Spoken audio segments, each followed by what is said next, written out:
Are you thinking of buying a home in a really hot market? Did you know that the lender you choose can affect whether or not your offer gets accepted? Okay, so if the lender is so important, how do you choose the right one? I've got tips for you coming right up.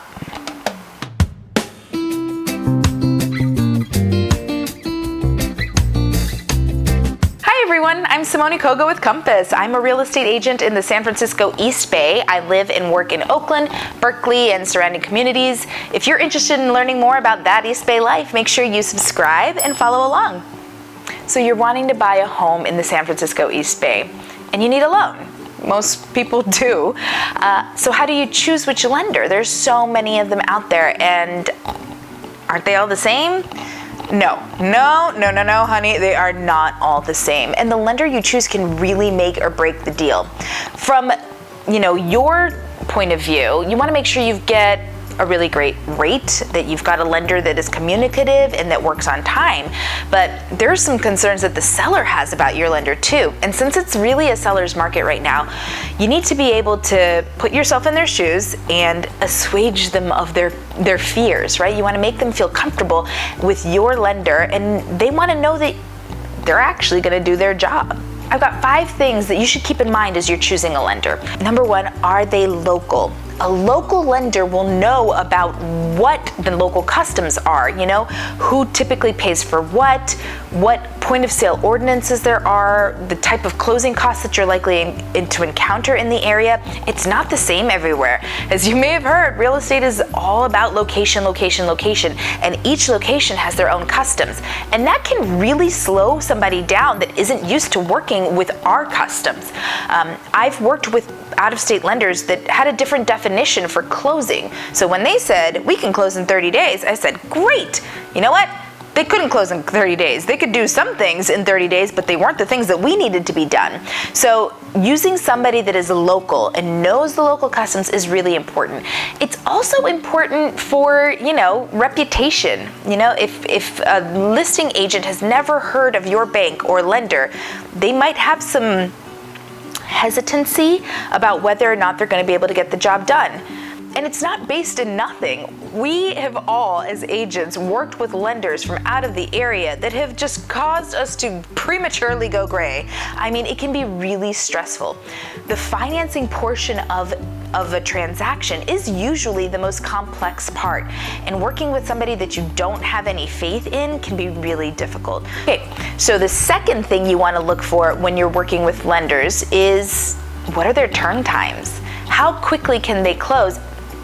And can they actually meet those deadlines? Anybody can say, hey, I can close a loan in 15 days.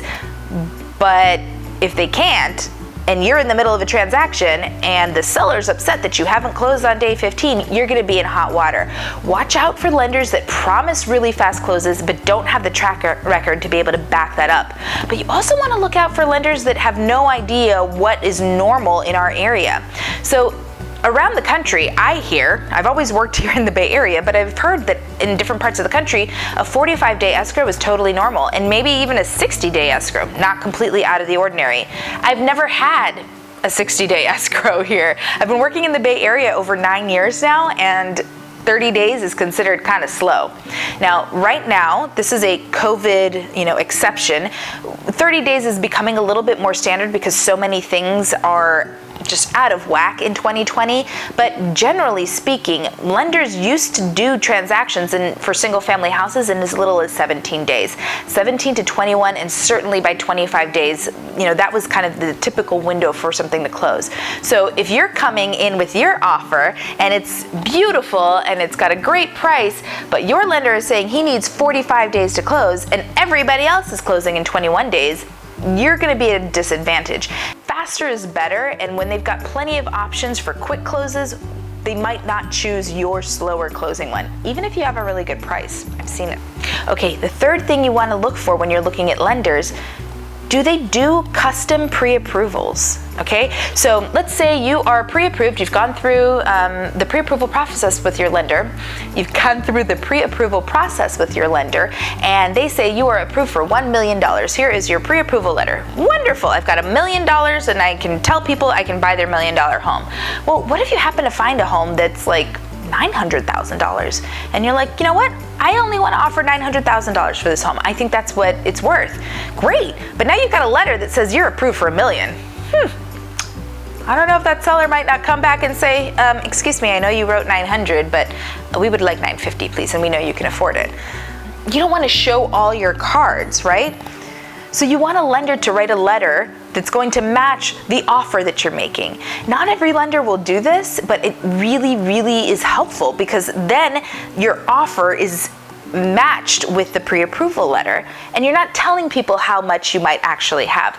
And maybe if it's only a few $1,000s difference, it might not be that big of a deal, but you know, I have some clients that might be approved for $2 million and are wanting to buy a $1.2 million house. You don't necessarily want to share with your seller your full financial capabilities, just what you were willing to put forward in this particular instance for their home. Another thing that you might want to look for when you are talking to lenders, do they do full underwriting? Okay, so you've heard of a pre-approval letter. Yeah, everybody's got a pre-approval letter. Did you know that there's something even more in-depth than that? So there's a pre-qualification letter, which is usually just based on what you verbally tell the lender. Hey, Mr. Lender, I make $500,000 a year and I've got $3 billion in the bank. Oh, okay. Well, based on that information, this is what you'd qualify for. This is a pre-qualification. Now, there's no actual backing to this. They haven't checked to see if you have any of this. They haven't checked to see if you're even employed. A pre-qualification letter doesn't hold a lot of weight. It's just based on verbal. Then there's a pre-approval letter. A pre-approval letter is the first step in underwriting. A lender will check your credit scores. They will double check that you actually have money in the bank and that you have, that you're making the income that you claim you are. They usually are looking at your tax returns, they're looking at your pay stubs, and they're looking at bank statements, which is really great. That is a higher level of assurance that you actually can borrow money compared to the pre-qualification.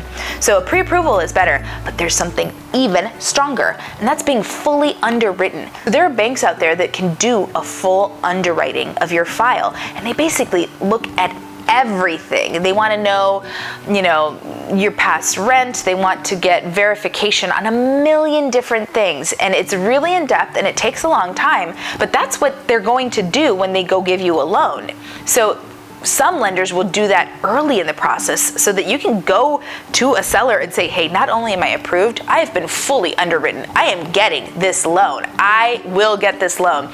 It's a much higher level of assurance, and sometimes a buyer might even feel comfortable removing their finance contingency when they have that level of assurance because they've already done the due diligence. So working with a lender that can give you a full underwriting approval is really going to make you look great for sellers.